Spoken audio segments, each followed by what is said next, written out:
Wow, I did that wrong. That was all me. Hi, how's it going? Well, hello, everybody, and welcome to another edition of Step Chat here from the Fortress of Solitude located in Preston, Washington. Excuse me, just outside of Issaquah, Washington. I'm not sure what's going on. My live feed is not showing any video. It's showing a frozen image. So I guess the question is, are you guys seeing me? Or are you just hearing me? Hello, Angela. Good to see you. Thank you very much for being here. So if you guys could let me know that I'm actually visibly coming through and not just on my end. Okay. Thank you, Dina. We see you. Thank you very much. I appreciate that. Thank you, Jackie. Thank you very much. And hello. Good to see you too. And Dina, good to see you as well. Yeah, I'm not going to lie. StreamYard has been really kind of buggy lately. I'm not sure exactly what's going on with it. I've been having a lot of problems. Technically, why? And I need to take some time and actually figure out what's going on because we are trying desperately to ramp up production level. And for whatever reason or another, it seems like it's gotten more and more challenging. In fact, tonight, for those of you that tuned in, I don't even know why the countdown didn't work this time. Like it even said play countdown and then start it up, and it just went straight live. It didn't play the countdown at all. Hi, Jacinia. Good to see you. Thank you very much for being here. Once again, welcome. Thank you all for being here in the middle of 90 plus degrees Seattle, which again, for those of you that don't know, is very rare here. But lately it's been less and less rare. So there you go. And the problem is at this time of day, that's when the shop starts getting really heated up. So it's, I'm going to be visibly sweating here probably pretty soon, but yeah, so there's that. Good to see everybody. Thank you all for being here. I hope you all had a good week. Hope you all, I mean, I don't know about you guys. This week for us is always really, really busy. Dina, we may actually be cooler than you. That may be a first. Yeah, you're right about that. Sherry Hatcher, good to see you. Yeah, this week is always a very busy week for us historically, because the week prior to the week before Labor Day, we're normally really, really busy. And this week was no exception. We had a ton of events this week because all the corporate clients are trying to get their stuff in before the Labor Day break. And they don't want to schedule really a lot next week because a lot of people bug out early, right? Like a lot of people with the 3-day weekend, they'll take Thursday off, especially in the tech world now because of the whole, because a lot of, the whole work, hybrid work from home schedules. A lot of people this week, for example, if they are required to be in at all, they got to be there like 3 days. So they'll come in Monday, Tuesday, Wednesday this week. Normally what they'll do is they'll normally work Tuesday, Wednesday, Thursday. So that way they get a 4-day weekend every weekend. But because this one is a 3-day weekend already, chances are almost everybody this week is going to work Monday, Tuesday, Wednesday. So they get Thursday and Friday off as well. And there you go. Hello, Jenny West. Good to see you. We did have one level of excitement this week. We had an event that became the subject of a confrontational protest. Now, I know for some of you that pay attention to Seattle, you're like, but Steve, Wednesday ends in a Y, which means somewhere there's a protest in Seattle. And that is a true statement. But very rarely is it on the Microsoft campus. Yeah. They had, I don't know how many people it was. As I understand it, it was several hundred. This was a very organized thing. And I said it. So Microsoft for the longest time was kind of an island in itself.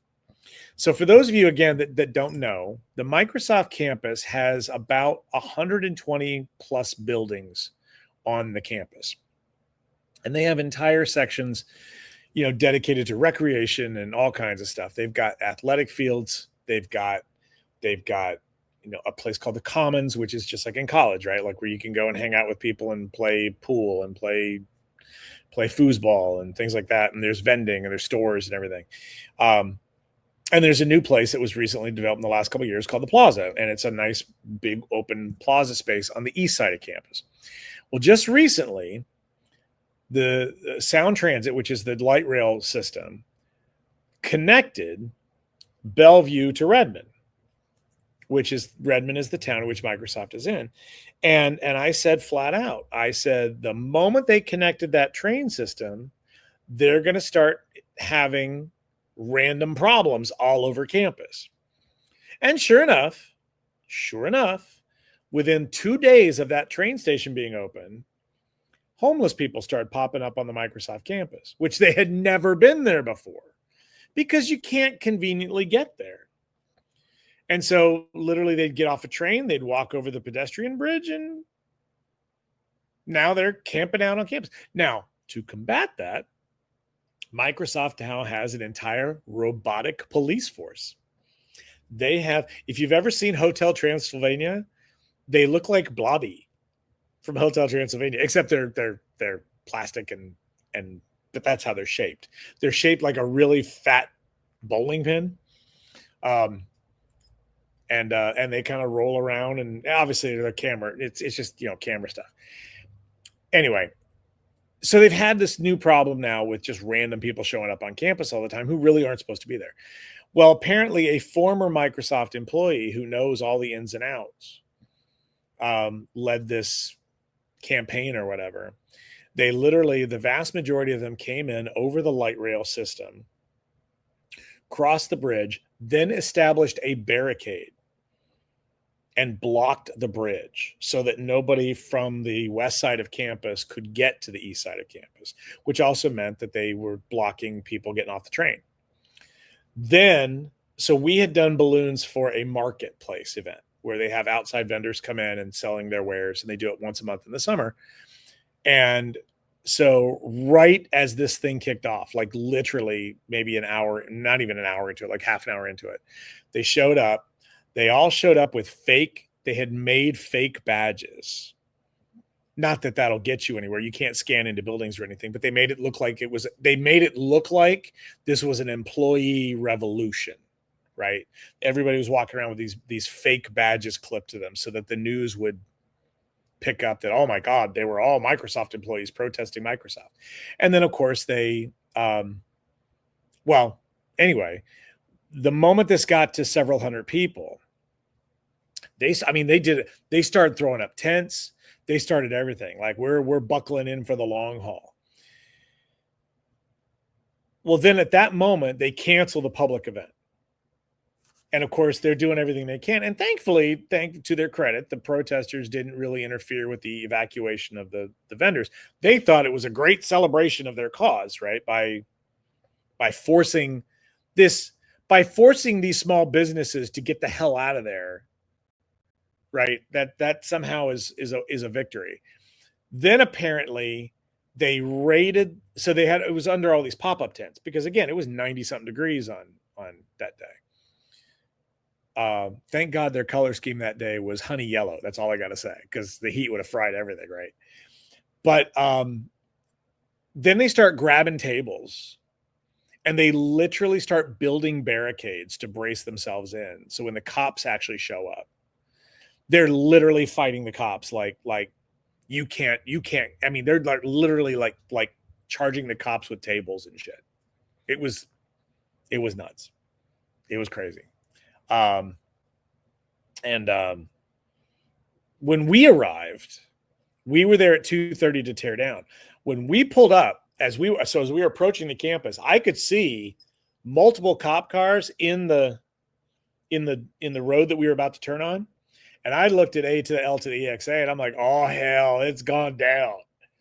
And she's like, what are you talking about? And because what you have to understand is if the cops are that far out, it means that entire roundabout system that's in front of these two buildings is full. Well, it wasn't just that. We got there there's a spot where there's these bollards that you can literally drive onto the plaza if you need to, load in and load out. There were cops all the way up to the plaza. There had to be at least 18 to 24 vehicles there. And they arrested a whole bunch of people and stuff. And yeah, it was crazy. And so, but and to be honest, I was a little bit perturbed at our client. At first, my A to the L was like, why are you upset? And I said, oh, I'm not upset, but I'm kind of surprised that nobody called us to tell us this was happening, to be prepared for it. And she was like, well, she was probably too busy. Well, then you find out, no, that when they canceled this event at noon and they cleared it out, she had 2.5 hours. And what the hell is she doing at that point? Nothing. She's not arresting people. She's not jumping in there, busted up tables and yanking up tents. She's heading for the high ground. So I'm like, why didn't you say anything? But pretty typical fashion. There's a huge Microsoft photo op there. If you've seen some of our posts, you've probably seen the Microsoft photo op. It's like a 3D sculpture thing of the Microsoft logo. They had covered it in red paint to symbolize the blood of the masses and blah, blah, blah, and that kind of thing. And again, I don't know whatever side you fall on this, and that's not important to me. What you have to understand is you're talking to a man who has lived through 15 years of just protest after protest after protest after protest after protest after protest after protest after protest after protest. And after a while, it just doesn't carry weight anymore. It's just like day ends in a Y. So there you go. Yeah. So yeah, it was interesting. It's the closest we've, and thankfully, because it took place on the Redmond campus, it's not like downtown Seattle. Because in downtown Seattle, if you get caught up in a protest, you could be stuck for hours. You could because part of the tactic there is they will literally surround you. Like they'll close in, they'll intentionally close in a block of street so that you can't leave. And in Washington State, legally, you cannot. And what's amazing is how it's not considered. I mean, legally, by definition, it is considered being held against your will. But good luck getting anywhere with it, because they'd have to press charges on the people that are protesting to begin with. At least in this case, I know that Microsoft has the ability to actually, are they gonna file charges or not? I know they're gonna. I have no doubt in my mind they're gonna file charges against the leader, because he is apparently a former Microsoft employee who was terminated a year ago for leading protests on campus. So, which involved destruction of property. So, yeah, there you go. And apparently that's how they all came in. They all came in on the mass transit, and there you go. So, yeah, always fun. Always fun. So, all right. Well, enough about that. Let's get to the actual presentation tonight, shall we? So let's see here. Let's get to the screen sharing. We do have a lot of stuff to cover tonight. So some of it I will admit that we talked about before. Guys, I honestly, again, my screen on my camera on my phone is still pitch black. So in the comments, can somebody please let me know that you are actually seeing the step chat? Can you let me know that you're actually seeing the step chat stuff? Okay, there. You know what? I just went out of it and came back in, and now it's fine. Linda, good to see you. Thank you very much for being here. Therol, good to see you as well. There we go. Okay, I went out of it and came back in, and now I've got it, so I know we're there. So we're good. Thank you. So thank you all very much for joining me once again. Let's get on with tonight's presentation of Step Chat. With that being said, first of all, for those of you, I know it's Sunday, for those of you that didn't pay attention this morning, you were in fact sent an email. If you're registered for Float 2024, wow, sorry about that. If you're registered for Float 2026, you, as an academic attendee, you received an email this morning in reference to Float Notes number 4. That was sent to you at 6 a.m. Pacific time, which is 9 a.m. Eastern time, which is whatever the hell time it is where you are. So there's that. It has a lot of the information in it that you're looking for. It's got some stuff in there we're going to cover here a little bit later on. But please make sure the things you want to keep an eye on. The bonus class situation, the shipping situation, all kinds of other stuff, and of course your hotel discount link. Also, please remember, if you need to book your hotel room and you haven't done so yet, when you use the link, there is no additional coupon code that you need. When you click on the link in the email, it automatically has the discounts. Okay. Some of you are freaking out because you get in there and you're like, what is that? $200 and something a night. Those are suites. Those are suite upgrade opportunities. Those are not the standard room. Okay. So please keep that in mind. By the way, I do want to go on record. I didn't talk about this last week. I'm getting a little spoiled or pampered or something. I don't know. But when I went to Reno and I stayed, of course, this time around, I was staying in a standard room, right? Like everybody else will when they go to the convention. Obviously, when I'm there at the convention, I'll be in a much larger suite kind of a thing. But I was in a standard room at the venue. And then I went to Vegas, right? And I decided I stayed at the Link in a standard room.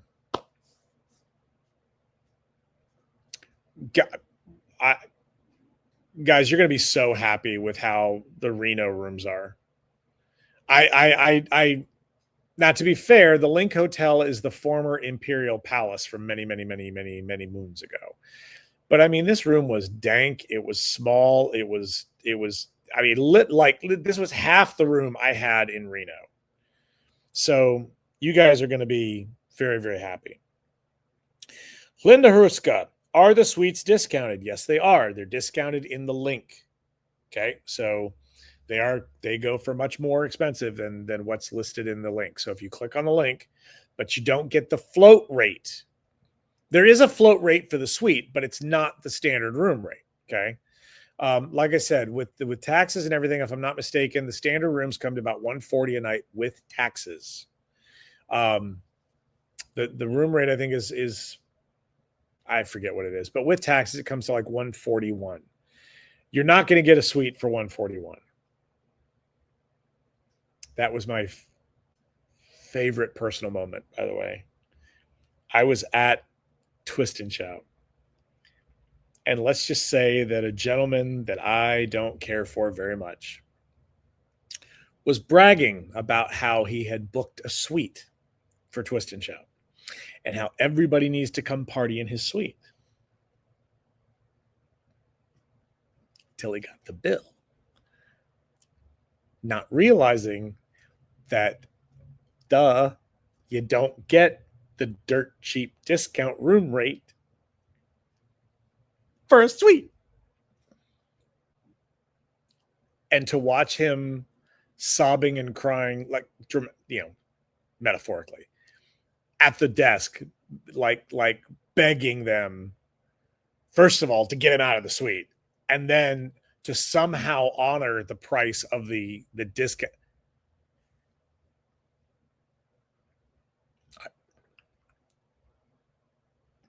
But I will say it was a moment for me personally that was beautiful. By the way, Linda, you had a question a couple weeks ago regarding your Chase points. And I did ask with the hotel. So if anybody else is curious, no other discount offers of any kind or anything are eligible with our room rate.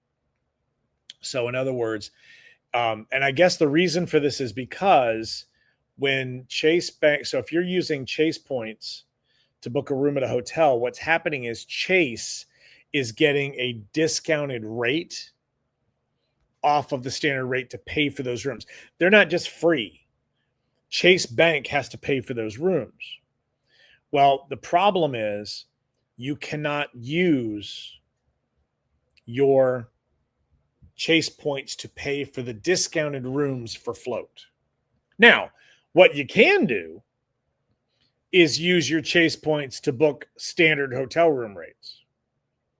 So if you have enough Chase points to just book your hotel without that discounted rate, then you can. And you still get counted in our group. Even though you're not in the block, we still get credit for you being there. So that's a thing. So that might be the thing to think about. So I wanted to share that. I did want to mention that. Nicole, you might get a cheaper rate if you belong to the Players Club. You cannot. No. I know what you're talking about.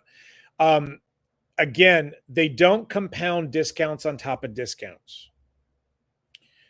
As we understand it, the rates that we are being given are the lowest that are going to be available, period. So the hotel is, and they're under that, because that's the problem, because they, X amount of people have to be at the hotel and whatever, and they have to use our block. And then if they don't use the block, then we get penalized for that. Well, the hotel cannot create incentives to do that. For example, hotels.com is a great example, right? A lot of people are like, I'm booking rooms cheaper at hotels.com. I guarantee you that if our headhunter finds out that that's happening, she's all over it.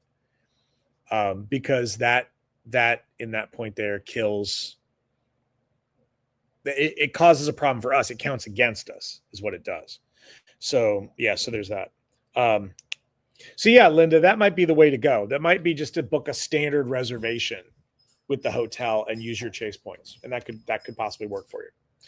But if you still have a reservation in the block, keep that until you are sure you can use those points. Okay. Here's that. Okay. Hannah True, who is the Chase points expert. Regarding Chase points, I believe they have a pay yourself back feature where you can use your points as a cash and it acts as a credit on your statement. Not the best use of points, but if you're trying to get the float rate and use points, that could be a good option. Okay, well, there you go. There you go. Thank you for that, Hannah.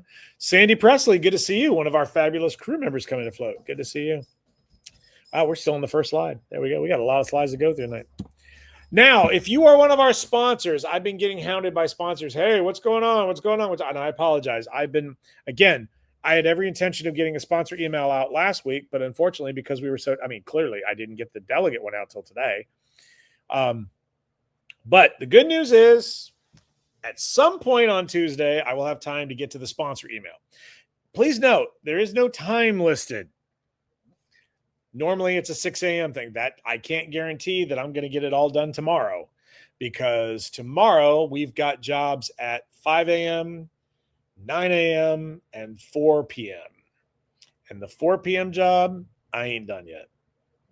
So tomorrow's very sculpture heavy. I have to do a Sasquatch at 9 a.m. and I have a Space Needle at 4 p.m. And the Space Needle is only about a third of the way done. So I'm not making any commitments. So it'll go out on Tuesday. I just don't know what time on Tuesday.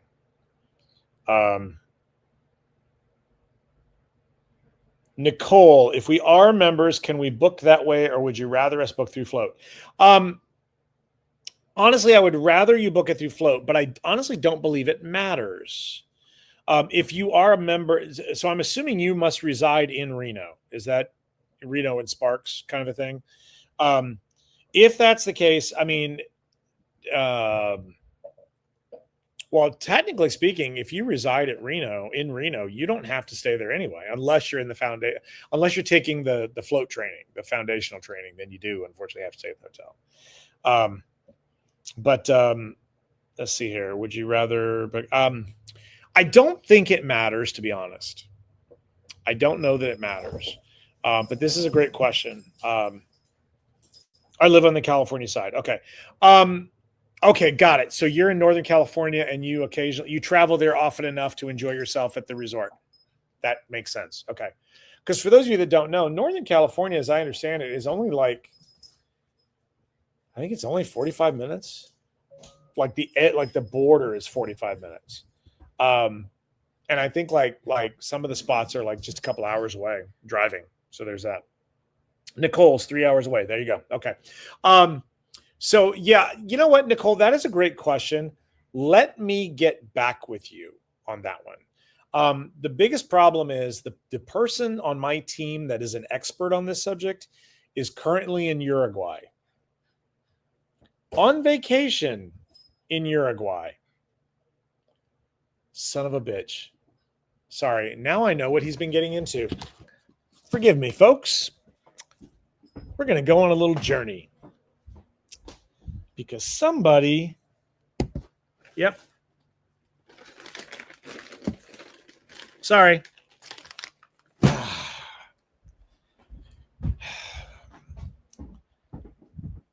I've been very lazy, and I'm going to pay the price for this. I've been very lazy. I'll tell you in a minute. So yeah, she is on vacation in Uruguay. So I do apologize. I will be sure to get back with her. I will also check with my headhunter. And if that's okay, Nicole, can you do me a favor also, if you would, please? Can you drop me a message on Facebook? Are you already registered for the convention, or are you getting ready to get registered? If you run, Murphy, run. Good job, Phil. Could you drop me a private message on Facebook to remind me about this conversation? Because the problem is, much like Murphy, the moment a squirrel runs by, my head goes in another direction. So yeah, if you could just drop me a quick message privately and just say, hey, Steve, don't forget about this. I would really appreciate that. Thank you. Because a couple of weeks ago, somebody literally like live on the call was like this. It was a great question. I thought, oh my God, I got to research this. And then I completely forgot. And then I remembered literally the next week when I went to go live. So it was too late. Okay, Nicole, getting ready to get registered. Well, good. Pay attention, because there's other stuff to talk about tonight before you register. Okay. Good stuff. So there's that. And by the way, if it'll be your first time coming to Float, please, by all means, make sure at some point you flag me down in the hallway and say, hi, Steve, I'm Nicole. That is one of the things, by the way, that I am trying to be way more conscious of at the convention this year. I had a Zoom call the other day. It was very productive. And one of the commitments that I have made is that this year I'm doing everything I possibly can to pass off more and more of the things that used to be my responsibility at the convention, because I want to have the time to be able to talk to people. I'm normally so incredibly busy at the event. People actually get mad sometimes because it's like, I spent all this money to be here and he didn't even say hello. Well, I was also in the middle of 16 different things at once, and I didn't mean to walk past you and not acknowledge you. I'm just so laser focused on what I was working on. So one of my goals for this event is to have way more free time so that I can actually engage with people. Heaven forbid. So there you go. There's that. Okay. I'm getting off tangent. But I do, for those of you sponsors that are watching, I do have a very important conversation to have with you. Once again, it is happening. One of the problems with being in a destination city, Reno is considered a tourist type city. And the problem with us being there is that we have now gotten our website, the floatconvention.com website, has gotten on the radar of scammers. And what is happening? Rose Burkholder, yay, Kevin has something to talk to you about on that subject. Great. Look forward to it. Okay. So what's happening is sponsors are getting phone calls saying, hi, this is Joe Blow from Travel Advantage, and we're here to have you got your room booked yet for Float? Oh, we've got to address that right now. And here's the good news. We've actually got a couple of limited rooms that are below the convention rate. We just need your credit card information. Yeah. They're being approached by both email and by phone. Now, the reason this is happening is kind of a double-edged sword. Part of your sponsorship with Float has your logo and your link on the website. That's kind of what you want. Well, unfortunately, that is also how the scammers are finding you. They're clicking on those links. They're going to your websites. They're calling your companies and saying, hey, this is what's up, blah, blah, blah. To my knowledge, nobody has fallen for it yet. Please remember that the only people that are going to provide you a link to register for actual float rates are us. The email blast that you get from us, that is the only source of you're going to get, period. There is no third middleman company addressing this. The hotel is not addressing this. The hotel is not going to be reaching out to you saying, hey, you don't have a room booked yet. They're not going to do that. That's my responsibility as far as they're concerned. Okay? As far as they're concerned, they're just sitting back running credit cards. That's it. So if you get contacted by somebody saying, hey, we're here to help you get a cheap rate on your room, it's a fake. It's a scam. It's a lie. So do not buy into it. Delegates aren't getting this information because they don't have access to the delegate mailing list. Now, that does not mean there are scams like that out there right now, too. There are people out there sending out emails going, hey, how would you like to get the 2026 float mailing list? How the hell do you have it? Because nobody has it yet but me. So it's interesting how all that crap works out. So they're phishing. It's all phishing scams. So just keep that in mind, folks. Please don't fall for that stuff. And there you go. Becky had something very nice to say. Becky, you made me feel welcome at 2024, despite how much you had to do. Thank you. I appreciate that. And it is important to me, and I do want to have that opportunity to be able to meet more people. As Andrea likes to say, your only job at Float really should be shaking hands and kissing babies, like you're running for office kind of thing. But as we all know, that's not been the case leading up to this one. And sure enough, I will have things to do, but it is my intention not to have nearly as many things to do. And so far, the feedback I've been getting from the leadership team has been very positive on that. So that's a good thing. All right, folks, let's get to a specific Reno conversation. One of the things that was included in today's email blast that went out to all of our attendees is that we are now accepting float bonus classes. For those of you that we talked about this last week, but for those of you that aren't familiar, Float offers a series of bonus classes on Wednesday. That would be January 28th. They are 90-minute classes, and the only people that are eligible to take these classes are people that are coming as general class general attendees, right? Instructors cannot do this. Masterclass instructors can't do this. Sponsors can't do this. They can sponsor a class, but they can't be the one in the class, right? This is designed for opportunity for people that are coming to Float to get a chance to raise a little money, to put themselves in front of sponsors and potentially get picked up down the road. That's what this is about. Babies come to Float. Yeah, actually, babies do come to Float. We've had several. I know some of you were paying attention today because my inbox we got quite a few. Proposed classes today. So that's good. I should have made a slide for this and I didn't. And I do believe, if I'm not mistaken, in the email, it says that the cutoff date is September 2nd. That is the Tuesday after Labor Day. So you've got just over a week. So if you are interested in offering bonus classes at Float, get them turned in now. As much as I appreciate the idea, if you have multiple ideas, do me a favor and narrow it down. 3, maybe 4 at the most. I don't need you to send me 12 class ideas. I don't. Just send me, and again, remember, if you're going to send me a class idea, it needs to be, you're sending me an idea, you're sending me some support pictures if you have them, you're sending me, I'm sorry, let me rephrase that too. You're sending me a couple of photos to support that. You're not sending me a link to a Pinterest board. You're not sending me a Dropbox folder. You're not sending me 1,000 pictures. Got it? Because I'm not going to look through them. And you're sending me a 3 to 5 sentence description of the class. Okay, so there's that. So keep that in mind. And that's for Tuesday. So there you go. Now, I'm not going to tell people that if it's not turned in by Tuesday, you're not getting in.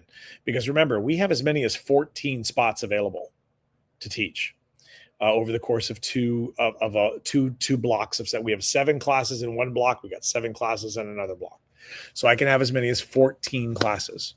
So keep that in mind. If you want more details on that, there's more information in last week's full episode. So you might want to tune in and check that out on YouTube. Okay, there's that. Sponsorships. Again, we're going to recap this briefly. Most of this is stuff we've already talked about, but there is some new stuff that I forgot to talk about last week. But again, for those of you that are looking to sponsor Float, there have been this Tuesday in the email that's going out to you on Tuesday. This information will be available for you to purchase. Remember, the tote bag sponsorships were not included in the original package. We didn't have the pricing information then. We have it now. So if you are interested in being the sponsor of the Float tote bags, and instead of seeing the generic Float logo there, if you want to see your own logo on there along with the Float logo, by all means, that'll be going up for grabs on Tuesday. That'll be available then. On top of that, we talked about this last week.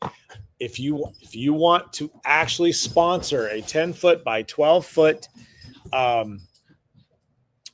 space at the airport, Float is in the process of securing a 10-foot by 12-foot marketing space at the airport that every single person coming in from the airport will walk past to get to baggage claim. If that's something you're interested in, let me know. That'll be available. I can't guarantee that that'll be available on Tuesday because for whatever reason or another, the company that handles this is dragging their feet, and I don't know why. I've asked them twice now. Give me a damn contract so I can sign this. I'm going to get somebody on the phone tomorrow if I can't get an answer. But the plan is to have that available for sponsorship on Tuesday. This is what I forgot to talk about last week.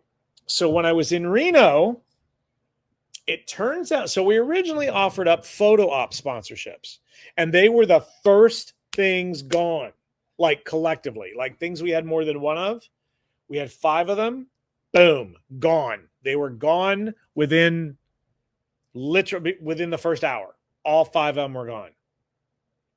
It turns out we have room for more. So we're going to put 2 more on the market. We actually have room for more than that. But the problem is in the locations where we can put them, it's out kind of more out of the way, and it's where more of the general public goes through. So rather than do that, we're going to have them upstairs where you can be more, prominent. So we're going to put 2 more up for grabs on Tuesday. So look for those this coming Tuesday. And as we talked about last week, the DJ sponsorships at Float have been reduced in price. Some of you are, and it's really funny because a couple of you were like, why would somebody sponsor the DJ and not necessarily, why would they sponsor the DJ and not necessarily want to do the decor? Well, this is actually pretty simple. The reasoning for this actually makes a lot of sense. Not every company coming to Float is going to have a small army that they can rely on to build the decor, right? I know for somebody like booths and things, like some people are like, oh, I'll do your booth decorating or whatever. But that's a very different thing than you're going to take a responsibility for an entire event. So sometimes companies just want to say, you know what, we still want our branding out there, but we don't want to have to do anything. So here's a check, go do it, right? That's kind of it. And so, in fact, we're going to talk about one tonight who did that very thing because one of our DJ sponsorships is gone. So there you go, for that very reason alone. And speaking of which, let's get to the vendor showcase. I am thrilled to share with you. I talked about this last week. We had a new vendor coming to Float that's sort of an old vendor, but not really. Like, you'll know what I mean when you realize that the brand new Pioneer Balloon Company is coming to Float. The new folks that took over ownership of Pioneer Balloon, they still produce the Funsational line of products and those kind of things. They are coming to Float. So they're going to have a booth in the vendor showcase. They have a double booth in the vendor showcase, actually. They're going to be joining us. And they're the company I told you about that is going to sponsor the DJ for the Designer Awards Gala. So there you go. So yeah. And by the way, I just want to go on record. They are looking for someone to decorate their booth. So if you're watching this video and you think you're more than qualified to decorate the booth of the Pioneer Balloon Company coming back to Float, then you should let them know, because they are looking for someone who's already registered for Float. They're not looking to bring somebody in. They're not necessarily, I don't even think they're looking to pay somebody. I think they're just basically saying, hey, if somebody's coming and wants to do our booth, we're willing to talk to them. So there's that. So keep that in mind. Now, this is something I don't want to spend a lot of time on here, but this is something that does need to be talked about, because we're in that zone and we're about to have a situation occur. Well, we almost had the situation occur with Pioneer Balloon, but it didn't happen. But we've got another sponsor that is in the heat of, they're in the pit of where all the booths are right now. So everything around them is bought and paid for and gone. And they're reaching out to me saying, we really want a bigger footprint. And of course, I'm not making somebody move because they want a bigger footprint. That's not fair. So in order for them to get a bigger footprint, they're going to have to move to another part of the show, which is fine. They're okay with that. But of course, what happens then is now you got a big prime spot hole that opens up. Hello, Liliana. Good to see you. And then the game of shuffling begins. Then suddenly everybody and their uncle. Then I got people that want to move. Well, we've already got a double booth. We want that spot. So then I move them. Well, now this double space is opened up. And then what happens is somebody else, oh, wow, that's a better spot than we have. We want to move there. Last year, I think we had a situation when one booth opened up. I swear to God, I think there were 12 connected moves as a result of that one booth that opened up on the floor because somebody moved. And then it gets even more complicated when somebody, if say it's a double booth and somebody we just want to buy one of those spaces. Well, crap. Now we've got more crap going on. We've never had a formal policy on this until now. Moving forward on September 2nd, as of September 2nd, up until September 2nd, so all the way through September 1st, this is the new policy moving forward. If you are expanding your booth, let's say you're in a single booth and you want to double and all the booths around you are gone, and now you're going to have to move to another booth because you want to double and get a bigger footprint. That's fine. There's no problem with that whatsoever. None. Why would I charge you for that? You're going to be expanding into a bigger space. You're going to take up more real estate. That pays that right there is worth the moving, the time spent dealing with it. That's fine. But if you want to move booth to booth, if you have a single booth and a different single booth opens up and you're like, oh God, I want to move there, and you're not looking to expand your footprint, starting on September 2nd, there's going to be a $50 charge in order to make the lateral move. Okay? It gets to the point, like I said, 12 different times last year, I had to change the floor plan because one company moved. 12 different situations where I am now reconfiguring the spaces because people have opened up. It is like the most obnoxious game of Tetris you've ever seen. Guys, $50. Okay? So again, if you want to get a bigger space, no problem. There is no charge. But if you want to go booth to booth, if you have a double and you want to move to another double spot, if you have a single, you want to move to another single spot, there's going to be a $50 charge for those changes starting on September 2nd. So you have time between now and then, if you want to move and you don't want to pay the PITA fee, that's fine. Okay. Carol Sue, excited for January. So am I. It's going to be so good to see you again. We haven't seen you in forever. And I guess you'll bring in your man with you to float. So I'm looking forward to meeting him too. Folks, this Saturday, Nicole, if you're still watching, this is why I told you to wait. This Saturday is the end of our favorite faculty contest. You can save $50 off the registration fee. Coming to float through the academic access by using one of our coupon codes from our teachers. Let's run through them quickly. Zoe Adams Jones, if you want to support Zoe in the competition and get $50 off, the coupon code is ZOE. Presented by our friends at Globus Payaso. Andrea Camacho, presented by our friends at Calisan. If you want to save $50 and support Andrea in the contest, use the coupon code Camacho, her last name. That'll save you $50 off as long as you sign up by Saturday. Arturo Castro, presented by Gemar, who was the special guest last week on La Familia Float. If you want to get it $50 off and support Arturo, use his name, Arturo, in the code. The ladies of Bubblegum Balloons. If you want to support Bubblegum in the contest and save $50 off a registration to float, use the password or use the coupon code Bubblegum. One word, not two, one word, Bubblegum. Jessica Cruz Torres out of Southern Cal. If you want to support her, sponsored by our friends at Joker Party Supply, type in her name, Jessica, to save $50 off. Oswaldo Dorado. Sorry, every time I say that, I don't know why I keep throwing an L in there. Oswaldo Dorado from Globus Payaso out of Mexico. You want to save $50? Use Oswaldo's code, Oswaldo, his first name. Eduardo Flores, our good friend out of Mexico, coming back again, courtesy of our friends at Mega Shine and Novedades Pema. If you want to save $50, use Eduardo's name as the coupon code. Didi Forgione out of Boston, Balloonacy Boston. If you want to support Deco Champ and Didi in the contest, use her code DD. That is DEDE, not DIDI, like most people type. Well, a lot of people use DIDI. Don't do that. It's DEDE. Melissa Fox, our good friend out of St. Louis, Balloon Theory out of St. Louis, sponsored by our friends at Metallic. Type in her last name, Fox. Save $50.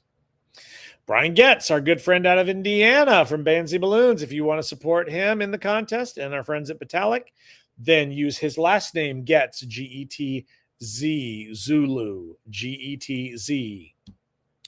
Don Gertman, sponsored by our friends at Decomex. You need to use Dawn's code, D-A-W-N, Dawn. Nicole, I'll get to you in a second. Leslie Hicks, the lovely Leslie from Southern California, sponsored by Gemar. Leslie's first name gets you the coupon code and $50 off the registration fee. Mary Hohikian, another Southern Californian, presented by our friends at Elatex. If you want to use her coupon code and support her in the contest, it's M-E-R-I. Lily Jimenez out of Miami, Florida, presented by the Creative Heart Studio. Use the coupon code Lily with 3 L's, L-I-L-L-Y, before Saturday. Amanda Mahoney, the better half of the Mahoney family from Balloons Every Day in Dallas, sponsored by Anagram. Use the coupon code Amanda for $50 off. Sarah Meyer, Bright Balloon and Wisconsin Balloon Decor, presented by our friends at Having a Party. Want to save $50? Use her code Sarah, no H, S-A-R-A. Tabitha Miller, Murphy, enough. Tabitha Miller out of Baton Rouge, Louisiana, presented by Batalic. Use her first name, Tabitha, to save $50. Alyssa Murray Lane, last year's Designer of the Year, courtesy of our friends at Fanfare. Use her code Alyssa, A-L-I-S-S-A. Andrea Papolino out of Italy with Prima Balloons. Use his company name, Papo Art, P-A-P-O Art, to save $50 off. Jenny Porter out of Canada, out of Ontario, presented by our friends at Tough Tex. Use her name, Jenny, with a Y. Noelle Ramiro out of Florida, presented by our friends at High Float. Be sure to use her first name of Noelle, N-O-E-L-I, to save $50.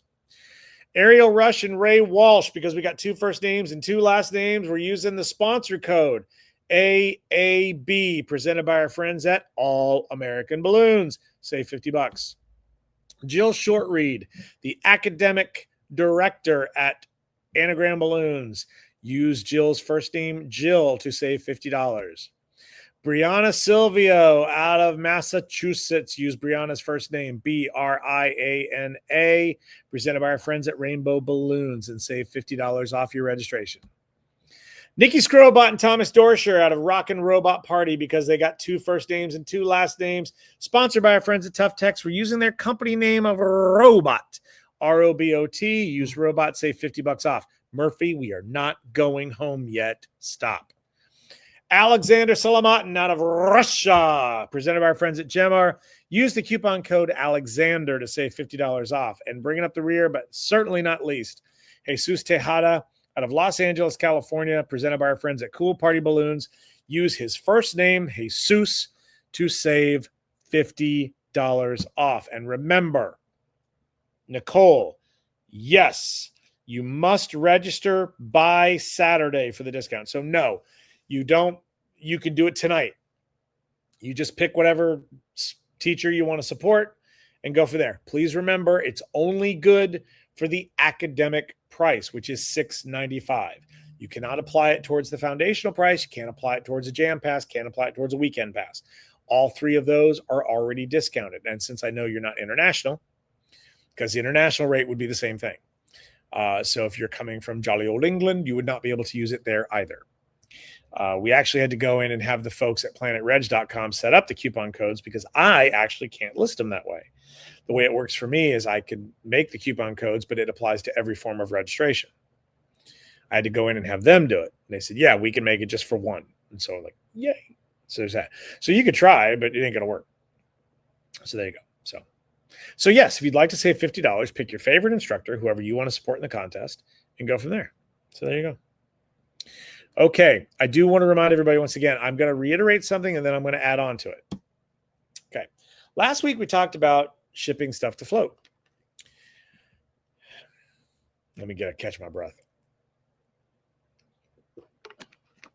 So please remember that for the first time ever at one of our hotels that we're hosting float at, if you ship something to yourself at the hotel, it is going to cost you to receive the item. What does that mean? Again, if you're competing at float and your suitcases are too heavy and you got to ship something to yourself or whatever, you can do that, but you're going to have to pay the hotel to get it. Everything that comes into the hotel goes to the business center. The business center then figures out who it goes to, who it belongs to, and they will then hold it until you pay for it. So with that being said, if you like, for example, stop. Say, for example, you forgot to, you forgot to buy pants. I packed all my stuff for float and I don't have any pants. So you decide, I'm going to go on Amazon and order some pants because that's where I get them from anyway. Well, Amazon may not charge you to deliver it, but the hotel is going to charge you to receive it. Okay? That fee could be anywhere from $5 to $25. If it's a big hunkin' box that weighs over 50 pounds, it's going to be $1 a pound. But there is a way to sort of avoid this. Directly across the street from our hotel is a Walmart superstore located on 2nd Avenue. And actually, in the email today, I think it actually told you the store number. If you're in a situation like Amazon, like you got to order something, you can order it to be shipped to the Walmart store and pick it up at customer service.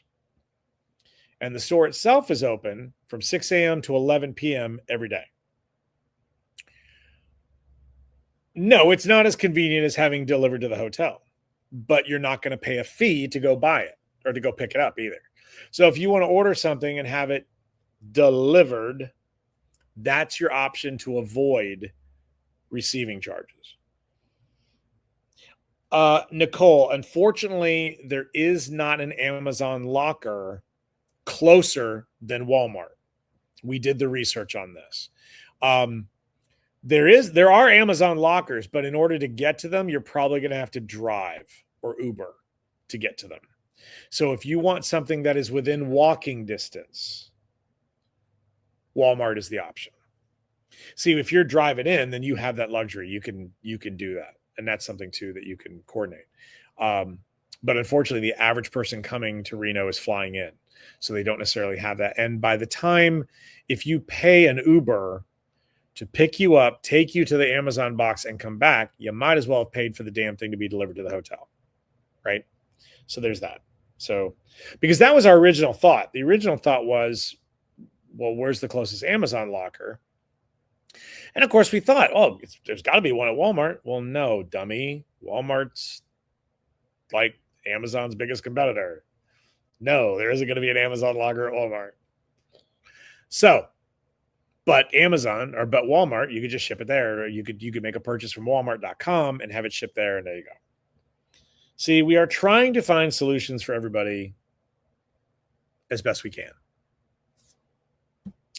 Let's take a break from Reno. Let's talk about Aloft, everybody. For those of you that were in attendance on Tuesday, we had a fabulous class presented by Jesse Marclaro, the Getting Returns on Reels. There was some really good stuff in that class. I haven't done it yet, but I am definitely changing my status to creator status as opposed to the business status. Yeah, good stuff in the class. Good stuff in the class.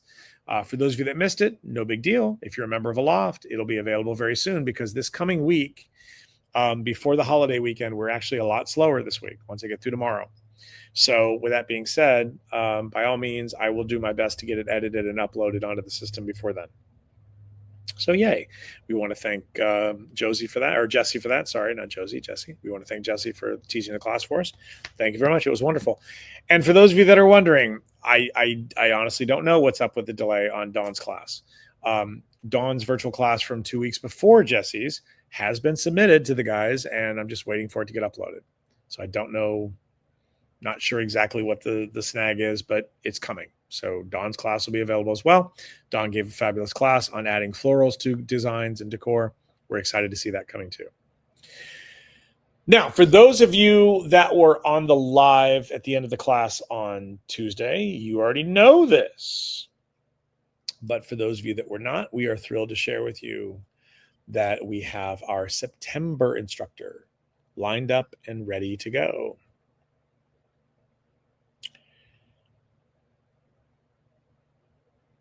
Oh, thank you, Dina. Thank you very much for posting that. Dina posted the link to Aloft in the chat on Facebook. Thank you very much, Dina. So I will tell you that the individual that's going to be teaching this is not an individual at all. It's a team of people. I'm also going to tell you that those people are not from the United States. Yes, Dina, thank you for that. I do know. I do know. I'm going to get that hopefully all corrected very, very soon when this gets done. Again, unfortunately, that's out of my direct control, but I will get that followed up on. Thank you for that. So multiple people not from the U.S. And this one will give it away totally. They're teaching at Float. Folks, it's the ladies from Bubblegum Balloons. They are going to be our next virtual class instructor presented by our friends at Anagram, a hauntingly hip Halloween. They're going to be offering up some Halloween designs that you can use and sell coming up next month. The class is going to be on September 23rd, so make sure you mark your calendars for that. Because they are broadcasting from England, we are adjusting the time to better accommodate them. Because remember, our normal time would be like 11 p.m. there. So we are going to host the class at 12 p.m. Eastern time. That is 9 a.m. Pacific time, and whatever the hell time it is where you are. Class will be coming at you live virtually by way of the Aloft streaming program. If you are a member of Aloft, do nothing because your invitation will be sent to you on September 22nd. If you are not a member of Aloft, shame on you. Shame on you. In fact, their class is literally days ahead of our 3rd anniversary of Aloft. Very excited about that coming up too. So for those of you that are unfamiliar, Aloft is our streaming service that Float offers. 24 hours a day, over 150 videos, classes, podcast episodes, and more, exclusive to the program, exclusive to the system, and they're all yours free just by being a member. Membership is $80 for 6 months of unlimited access or $120 for the year. The yearly system breaks down to $10 a month. You can't beat it. I'm sorry, I don't care. There is no better ROI in the industry, I believe, than $10 a month for all the access to industry leading talent. Okay. Sorry, it's not warm bodies pitching content. It's industry vetted, industry leading content out there for you. So there you go. If you're not a member though, and you don't want to, you'll be able to sign up through the Orange Store, which is floatconvention.com/orange store. Orange like the color, store like the retail. As Dino pointed out, the old classes are listed. They'll be taken down hopefully very, very soon, and we'll get the new one up for you very, very soon. So there you go. So again, if you'd like to join, and remember, there's all kinds of Aloft benefits at Float. Aloft members will get benefits that other people simply do not get at the convention. So if you're not a member, make sure you join Aloft before January so that you're eligible for the coupon or for the discounts and free perks and all that other stuff. So there's that. Okay, now that we have done all of that, let's get to what I like to refer to as the street level content for Float and the Floativerse. Let's start with today's Step Chat survey. Every Sunday now in the main Float Facebook group, we are posting a survey question. And curious to know what your thoughts are. And this one kind of, I literally tripped over a suitcase last night when I was doing laundry and in the basement. And I thought, oh, well, there's my question. A lot of people talk about like the Float tote bags and how much stuff there is to bring home. And everybody gets all excited about that and everything else. And people say, I need to bring an empty suitcase just for the Float tote bag. Well, then I thought to myself, how many of you actually do it? How many of you actually pack an empty bag or intentionally check a bag that's got only halfway full or whatever, so that way you can bring all the stuff back you get at a convention? Or is that just all mostly talk or whatever, blah, blah, blah, blah, blah. I, for one, can't do it because when I go to Float, every single item that I'm bringing is packed to the gills. And it's actually cheaper for me to check 2 extra bags because like with Float, okay, so let me get to the results first. Let's get to the results first, and then I'll share them. Okay. So 61% of you at the time that the results were checked, 61% of you said, yes, I often bring a second travel bag in my suitcase for this very thing. So what they'll do is they'll bring like a soft-sided bag that is in the suitcase that you're already bringing, and you bring a second bag. That way you've already got a second bag to bring home a bunch of stuff. Now, that bag may be a carry-on. It may not necessarily be a checked bag, but it's a secondary bag that you specifically bring to do nothing but bring home Float stuff. As opposed to 39% of you said, no, I don't bring home what I don't bring what I don't want to bring, and I throw that stuff out or I give it away, and I only bring home the stuff but I'll intentionally leave room so that I can bring stuff home. For me personally, the smart thing for me to do with regard to Float is actually fly first class. And I know some of you are like, oh, right. No, it actually, in this case, it really does. In my situation, the flight from Seattle to Reno really isn't that long. It's like an hour and 20 minutes or something like that. It's actually a very, very short flight. And the price difference between, say, a first class ticket and, say, a priority seat is only like $50. But with the priority seat, you got to pay to check your bags.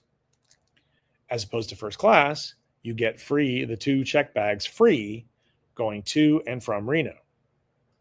Well, again, knowing that I'm bringing so much crap to Float every time, it's cheaper for me to go that route. And then I pay the extra $100 for each suitcase. The extras, right? Now, some of you are like, why in dear God's name would you pay $100 to check a suitcase? have you priced shipping costs lately? And 9 times out of 10, it's stuff that I didn't realize I was going to have to bring. And those suitcases, in almost every case, well, first of all, they're not suitcases, they're boxes. I'll like pack a full box, and that'll be my $100 box, right? So I'll pack 2 boxes. So I'll have like 2 boxes and 2 suitcases full of stuff. My goal coming home is to come home with 1 checked bag. Or the second one that I'm already getting for free because of the ticket. Because I'm not bringing those 2 boxes home. Those boxes are normally merch or they're something. But they're coming with me on the flight, and they're not coming back with me. So I only pay the $100 one way. And again, if you have to ship something priority mail or priority like UPS 2-day or whatever, 2 business day, and you've got to do it like again, last minute, it's going to cost you more than $100 for that. Yes, I would agree with that comment. Murphy, get out of there. Sorry, I apologize. I did not realize that the back door was open. The back door, we have a back storeroom, and there is an active mousetrap in the back storeroom. And this guy is dumb enough to stick his nose in it. So there's that. Okay. So there you go. So I do want to take this opportunity to thank everybody who took the time to respond to the survey. Thank you. Greatly appreciate it. The surveys are a lot of fun. For those of you that are actually reading the emails and new to Float or not part of the forum, you got your invitation today. Those of you that are signed up for Float, you're eligible to join the Float forum. That is a private Facebook group exclusively for nothing but people that are registered to attend Float. So yeah, there you go. There's only about 200 people in the group. There's a lot more people eligible. There's only about 200 people in the group. But the great thing about it is you get solid answers and solid feedback from people who know what the hell they're talking about. To me, there's nothing worse than well, first of all, you're not getting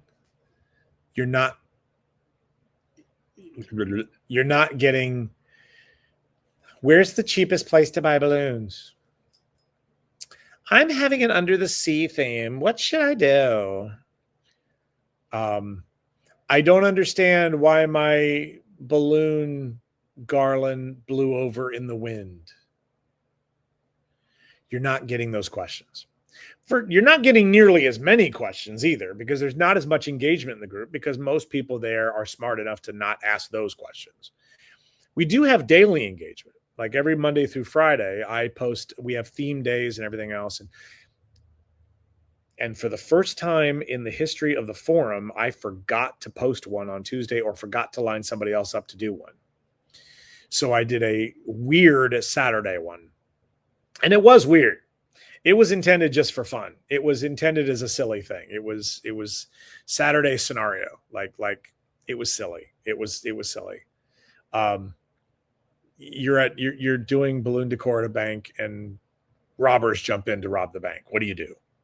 Finish the story, right? That was the kind of the silly thing there. And a few people took part in it, and I appreciate those of you that did. Remember I said, by the way, I'd be sweating by the end of this? Yeah, it's just pouring off now. Dina, I'm deleting my under the sea post now. Yep, there you go. So yeah, it's a good group, and it's a lot of good people. And if you're subscribed to Float, you get to be in it. Use the link in the email that was sent today. Again, if you're looking for a roommate, Float the Facebook group, or the Float Facebook group. Sorry, Float the Convention Facebook group. There's a pinned post at the top. You can click on there, add your comments in, and try to find yourself a roommate for the convention. Save some costs. Do it right.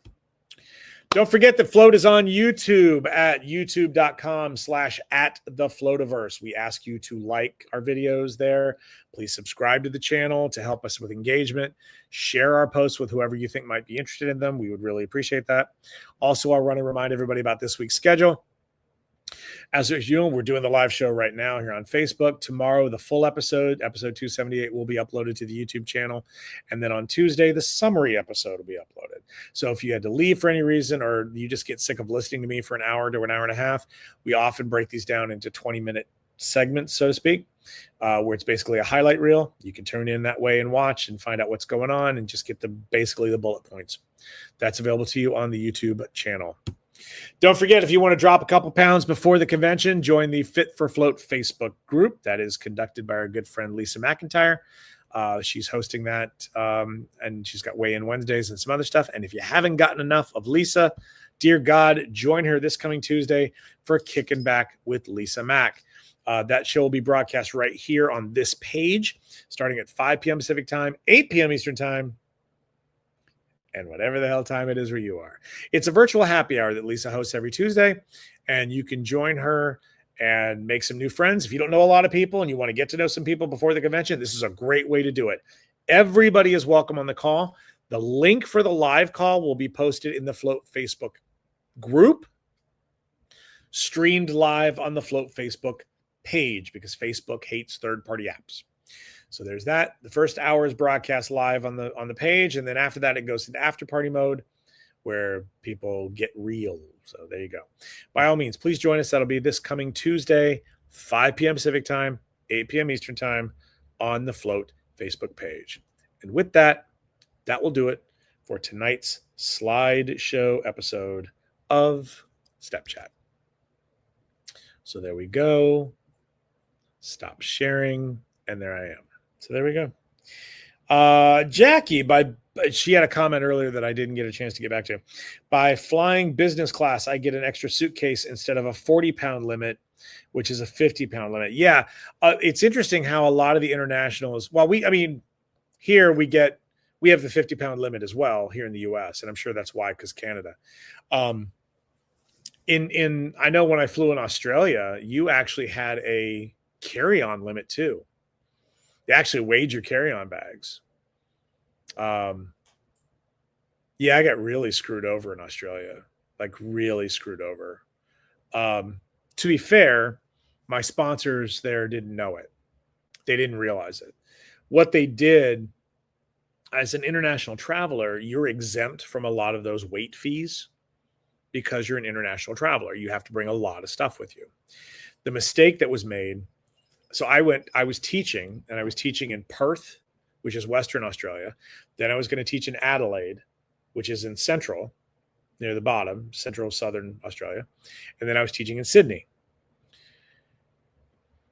In an effort to save money, they bought me one-way tickets. So they bought me a one-way ticket from the U.S. to Perth. Then they bought me a domestic ticket from Perth to Adelaide. Then they bought me a domestic ticket from Adelaide to Sydney, and then an international ticket from Sydney to home. The problem is the flights within the continent, I wasn't considered an international traveler. Because it was domestically within the continent, they considered it a domestic flight, which now meant I was subject to domestic flight policies.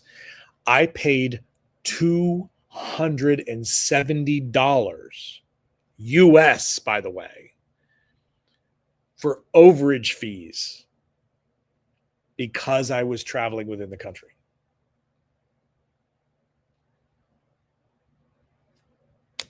In Perth, they were nice enough to ignore it because of my US passport. Because technically, I was supposed to pay it then too. But they said, yeah, I don't know what happened here, but that's not fair to you. We're not going to worry about it. Just go. But in Adelaide, they wouldn't let me off the hook. $275. I wasn't going to be a jerk about it to the people that brought me to Australia, right? Like I explained to them, but it was the folks in Sydney who bought all the tickets. So I had to explain to them very politely that, oh, by the way, this is something because the airline said if they had bought it all collectively, if they had made the purchases as one series of flights for one person, then I wouldn't have been subject to that. And that's what I explained to them from that point on. And I mean, again, my sponsors in Australia were very, very polite about it. They were very apologetic. I wasn't going to make them. I wasn't going to make them do it, especially considering the fact that I had so many other benefits. Um, there was so many politics at the time. Australia, like the Australian balloon decorating community, there were a lot of politics. Like there were two different groups, like not unions, but like two different groups of balloon professionals. And like one was Qualitex based and the other one was more independent. And they did not play nice. And a lot of people apparently boycotted my class because the other people were sponsoring me. And because at the time, I was not Qualitex's favorite person.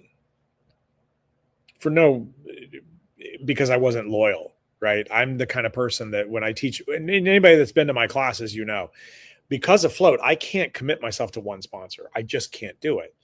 It's just, I'll never have people will not trust me. So when I teach a class, I normally sponsor myself in that regard. And then what I'll do is I teach a variety of brands. So people have an opportunity to be exposed to as many things as possible. And that's that they were and in Australia that was the case too. It was 2 or 3 brands of balloons. It was like I think it was Sempertex, I think it was Qualitex, and somebody else that I was using in my class. But for those of you that remember Qualitex, they were very unhappy if you were not loyal to Qualitex. And so yeah, there were people that just flat out boycotted the class because I wasn't coming on behalf of this other group that was Qualitex centric. It was very interesting. So yeah, I was very, very disappointed. But it is what it is.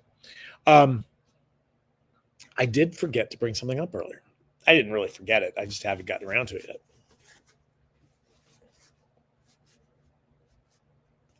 We got some new merch. The Float bucket hat is officially in. I am debating, and he's eyeballing it like he's going to eat it. I am debating. It's so weird. I put this hat on and now I'm hearing myself echoing off the computer. So weird. This reminds me a lot. These have come back into fashion. This reminds me a lot of when I was in high school. In Southern California in high school, at the time, the big trendy thing was to wear fishing hats. At least at my school, it was. And so like this style of hat, but the fishing hat, like the off-white with the weird colored band around it. Like I wore one for 4 years probably. That was my hat of choice for like 4 years. And of course too, we'd wear them sometimes like this and the whole bit. And then there's times when you were a total goober and you would wear them like this. So that'll be a screenshot for somebody. But yeah, so new merch coming at you. And this leads me into another conversation. So I'm debating. We have these hats now. We've got the gray stocking caps here, the beanies that we have. We are debating the possibility of putting these on the orange store and selling them as retail now. But of course, the problem that we run into with that is then we have to add shipping on top of it. So that's a thing, right? So there we go. Pia Guadalupe, I want one. I'm sure you do. And you, my dear, will rock it. Yeah, so we're debating actually putting merch on the store again so that you could purchase it ahead of time. You can purchase whatever. So that's another question too. Like what kind of merch are you looking for? That might be the question for next week. What kind of, cause that's always the thing. You can buy shirts, you can buy whatever. There's standard traditional stuff. My problem is I don't want to buy stuff just to slap the Float name on it and you be like, whatever. I will say one thing we are going to do. I just haven't figured it out yet. We are going to be. We've had a request from people to collect pins, kind of like at Disney, the pin collecting thing.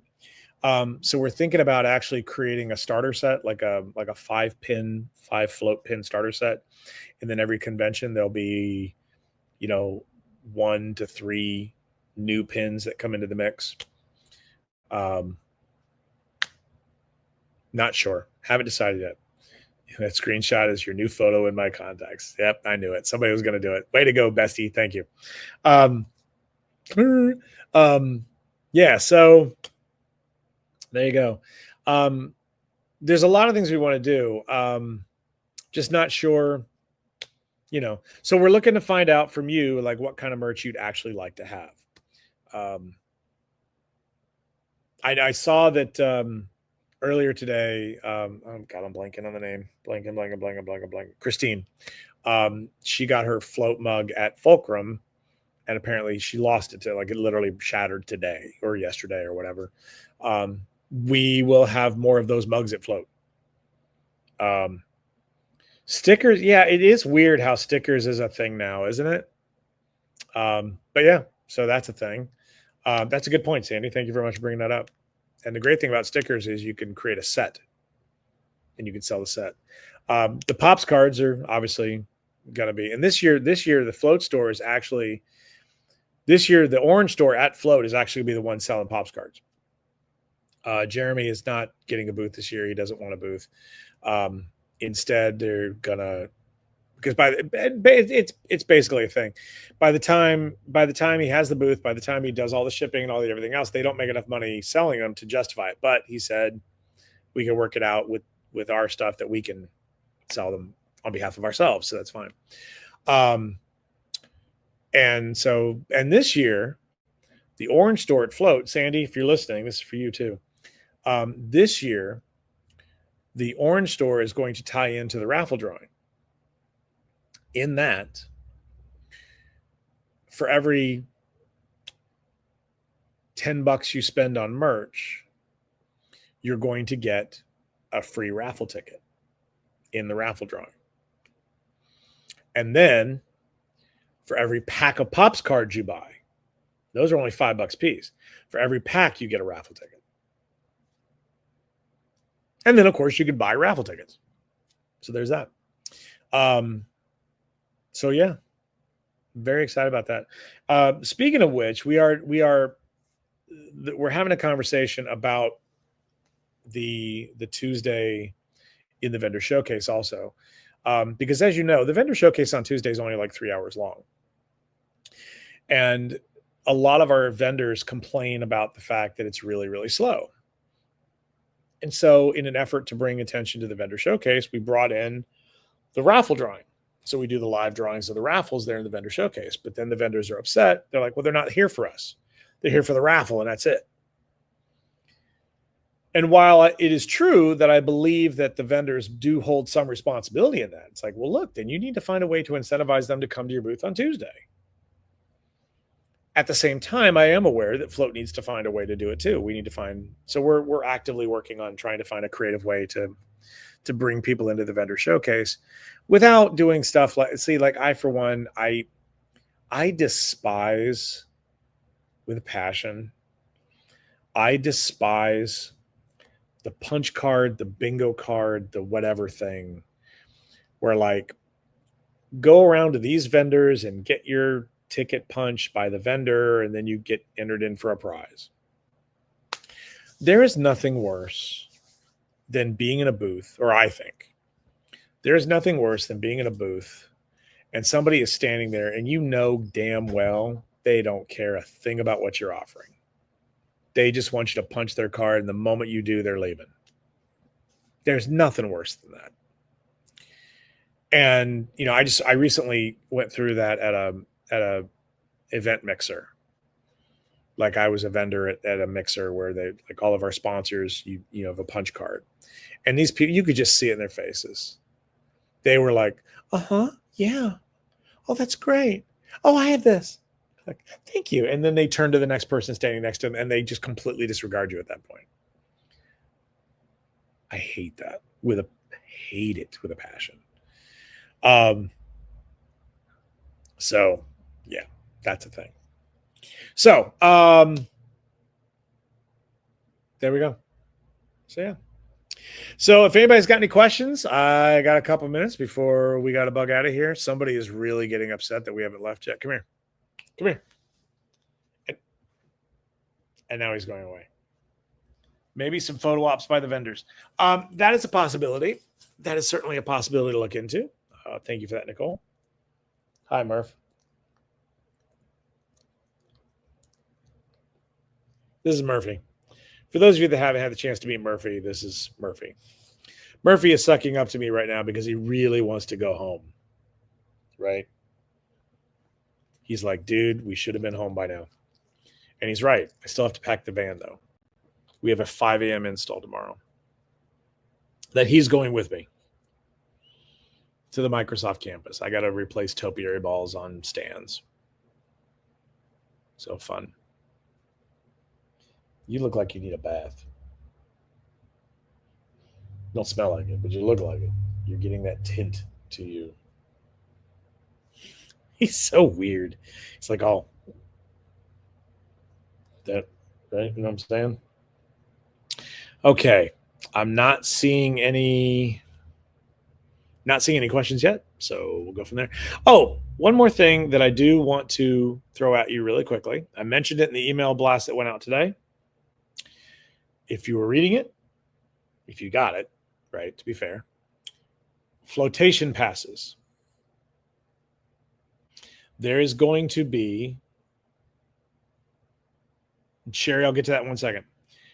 There is going to be a special edition of Step Chat hosted on the evening of Thursday, September 11th, that is dedicated to nothing but the flotation pass. Because they go up for sale the next day on the 12th. So there you go. So for those of you that want information or dirt or whatever on the flotation pass, you'll need to join us on September 11th, which is a Thursday. We are going to do a very special episode of Step Chat that night. So there you go. Speaking of photos, did anyone take the headshot slot? Not yet. Nobody's picked it. To be honest, like I said, what's going to happen now is sponsorships are going to be very hit or miss between now and the rest of the convention. It's pretty typical this way. Like initially when they go up for grabs, people grab what they want right away, and then stuff kind of sits for a while. It is very possible that if anybody does sponsor it, it won't be until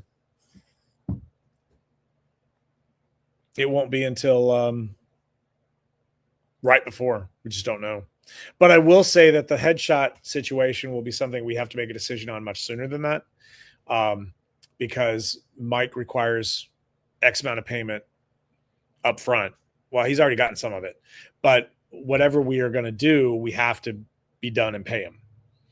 And so I can't pay for 3 days of sponsorship with him if we don't have a sponsor.